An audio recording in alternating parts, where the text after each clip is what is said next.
Now, while Photoshop does have the clone stamp tool, it also has some more advanced tools for removing things like this.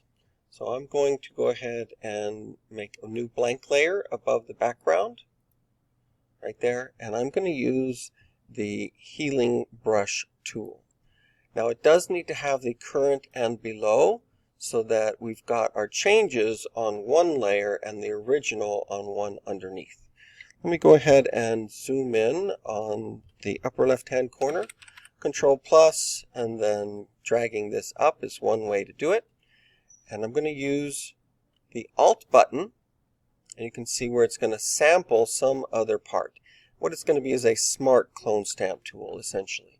I do like to make my brush not be quite so hard. Bring that down to about 50%. And then the size of the brush, again, the bracket keys. Do this. The bracket keys can make it larger or smaller, and zoom in to where you're really able to see what it is you're going to fix. We're going to get rid of this one to begin with. I'm going to alt click on, let's say, a spot below, and then I'm just going to paint over this. And it does a really good job of figuring out what should have been there based on the pixels that are around it. So I'm going to sample right here and just go over, and I'm just going to keep clicking and dragging over it until it looks better. Be ready with that Control-Z undo in case what you do doesn't turn out the way you wanted it. See how it kind of duplicated that?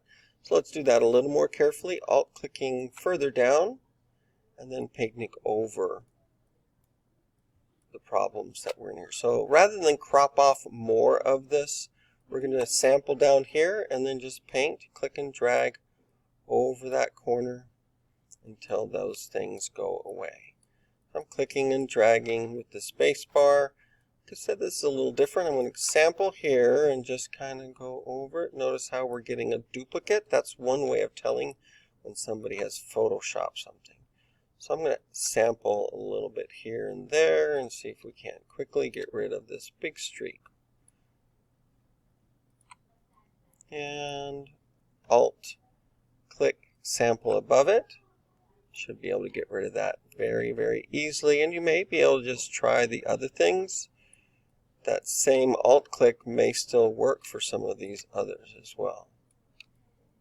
It's pretty nice just to be able to come down these edges here and fill them in to where people will never know that that was a damaged edge. So I'm going to Alt click above and paint out all of this damaged part of the book.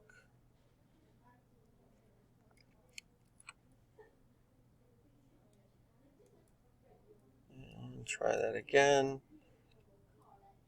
There we go.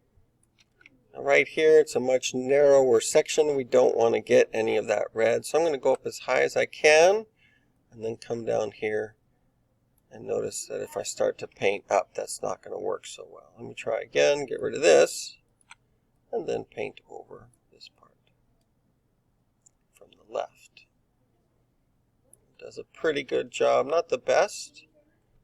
But if you're careful about where you sample from first, you can make it so that nobody even knows that that damage was there. Alt click, come down a little bit.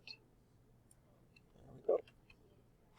Now the great thing about this is that you've got all your changes, every place where there was damage, and you've covered it up with pixels that are very similar to what was there. That's the before, and that's the after.